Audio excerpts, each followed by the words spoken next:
Okay, what a night that was at Old Trafford. Man United edged a 2-1 victory over Chelsea in a chaos-packed Premier League battle under the fucking rain. Chelsea's keeper Sánchez got sent off in just 5 minutes. It was a reckless tackle on Bueno and he deserved to get sent off. I don't care who was close by or who was running back, but we needed it. We needed a break. We needed a bit of luck. Bruno Fernandes, he got his 100th goal for the club. And soon after, Casemiro headed in a second. Then things got tense. Casemiro picked up a stupid second yellow card just before half-time, putting United down to 10 men. We're now getting men level. We've got a 2-0 cushion though, so everything should be good, right? Right? Sure, surely. But then late in the second half, Chalobah scored for Chelsea, but we managed to hold on. It was a nervous last 15 minutes though, wasn't it? Anyway, bad discipline, terrible weather. But apart from that, it was a not bad little game. 3 points needed, 3 big points needed. Now for Bayındır, finally it was a calm night for him. He wasn't really tested at all, but after a shaky few moments we've seen recently, he just needed a game where nothing went horribly wrong. And when I saw the weather, I thought, Jesus, this is going to be bad.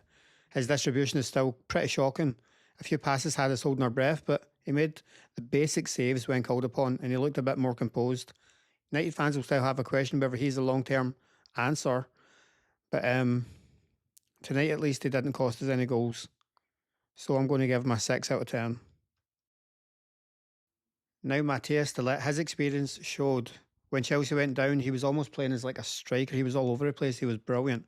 But then when United went down to 10, he really stepped up. He was the organiser. He was keeping the line steady and making sure Chelsea didn't get through too easily. He won his duels with authority and looked comfortable under pressure. He wasn't flawless. He never is. But he played like a leader if United needed it most. Exactly the kind of calm head you want in a scrappy game like this. So de Ligt's going to get a 7 out of 10. Okay, big Harry Maguire. It was a typical performance from a big man. He made some crucial interventions mixed with some nervy moments. What else would you expect? He blocked shots, he made headers when it mattered, but Chelsea did find some space around him a few times.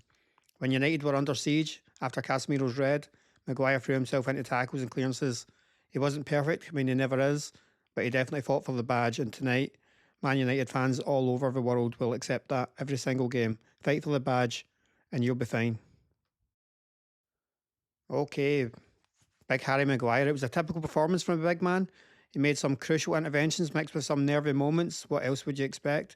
He blocked shots, he made headers when it mattered, but Chelsea did find some space around him a few times. When United were under siege after Casemiro's red, Maguire threw himself into tackles and clearances.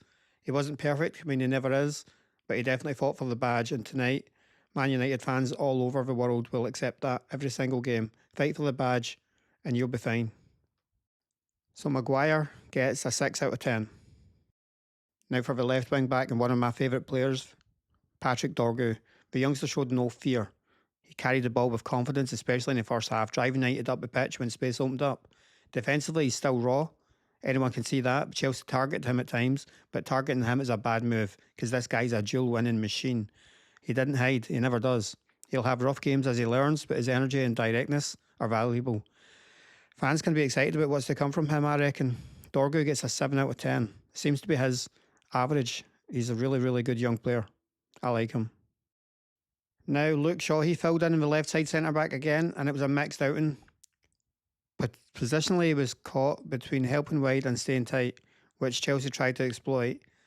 But when he had to recover, he showed his pace and determination. On the ball, he was composed, helping United progress forward when possible. He still doesn't look natural in this role, but he put in a good shift. And the Chelsea boys were trying to ruffle him up, and he was not having it. He stood his ground. Good on the boy. He gets a 6 out of 10. Now, what the hell do you say about this guy? Casemiro, what a roller coaster. He scored an all-important header that gave United a 2-0 lead. Some breathing room, what we needed, what we strived for. He's shown his knack for big goals and big games. But then he let himself down with a stupid second yellow card just before half-time. I mean, from the most experienced person on the pitch, that is just ridiculous. His experience shouldn't be better than that. His decision-making should be better than that. He was both a hero and an anti-hero. His liability in the game, and it sums up his United career right now. One good thing followed by 2 bad things. He needs to do better. It's probably going to be his last season.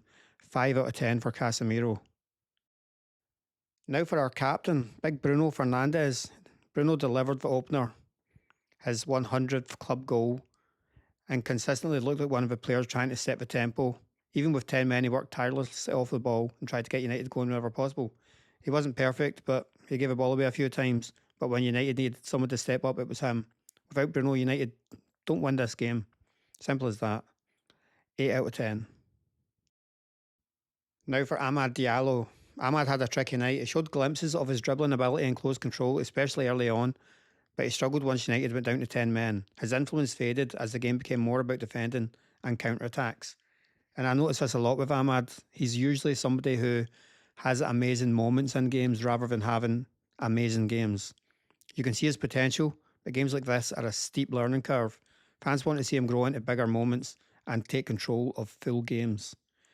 6 out of 10 for Amad. Now on to our best attacking talent this season so far, Bryan Mbeumo. He was a spark that changed the game early on. His run in behind forced Sánchez into a reckless tackle that got Chelsea down to 10 men. That moment defined the entire match. After that, his pace remained a threat, but he couldn't quite find the end product. Still, he gave Chelsea something to think about all night long, and his presence worked great, relentless running. He's a big contribution to this team. 7 out of 10 for Mbeumo. Again, that seems to be his average. What a player this guy's been so far in a pretty average team, let's be fair. Now the big striker, Benjamin Sesko. Now before I give this review, we need to remember this is only his second start. He had one start against Man City in a game where it was all about Haaland, and this is at home to Chelsea. It's terrible conditions, but he still battled hard as the lone striker, especially after the red card. Even things out. He didn't get many clear-cut chances. In fact, I don't think he had any at all. But he pressed tirelessly. He worked immensely. He held the ball up when he could, and he tried to bring others into play. I feel sorry for him at times because he makes the right runs, but doesn't always get the service. We're used to Højlund, who didn't make the runs. This guy's actually making the runs. It will click eventually. He's only had a couple of games, but in this game, he wasn't very good. I'm giving Sesko a 5 out of 10. Now, most of the subs came on mainly to steady the ship once United were down to 10 men. They didn't light up the game in any way, but they played their part. Fresh legs gave the team some much needed energy, closing down spaces and helping see out the result. No one stood out as a game changer, but the collective effort was pretty damn good. So United win 2-1 against Chelsea in a match full of drama. Early red for Sánchez, Bruno's milestone goal, Casemiro scoring and then getting himself sent off.